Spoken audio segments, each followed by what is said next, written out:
En zone CEMAC, le financement de l'économie reste dominé par les banques face aux PME qui font face à des défis d'accès à des financements à long terme pour accélérer leur développement. Selon la Banque des États de l'Afrique centrale, BEAC, les crédits de l'économie ont dépassé 12 400 milliards de francs CFA au premier trimestre 2025, à hausse de 17,2% sur un an. Malgré cette progression, l'accès au financement demeure difficile pour de nombreuses entreprises, d'où la nécessité de mieux mobiliser l'épargne locale, les fonds de la diaspora et de développer davantage de fonds d'investissement au service de l'économie réelle. Nous devons également imaginer à travers les marchés financiers des circuits, des produits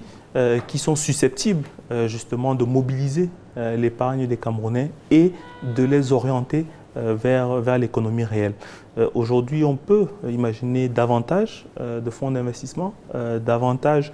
aussi de produits de gestion collective qui permettraient en confiance de capter cette épargne-là et de pouvoir la diriger vers les PME, parce que ce sont nos PME aujourd'hui qui ont besoin non plus de crédit avec des maturités courtes,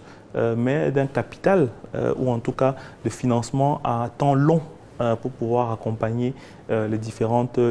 ambitions industrielles. Le développement des marchés financiers et des partenariats publics-privés devient essentiel pour financer les infrastructures en zone CEMAC, mais le manque de préparation des projets et de faibles capacités techniques des administrations freine encore le déploiement. Le Fonds monétaire international estime que le renforcement de la gouvernance économique reste indispensable pour accélérer la diversification de la sous-région d'ici 2029. Si nous ne maturons pas suffisamment nos projets, nous ne sommes pas en mesure de pouvoir mieux négocier les termes du partenariat public-privé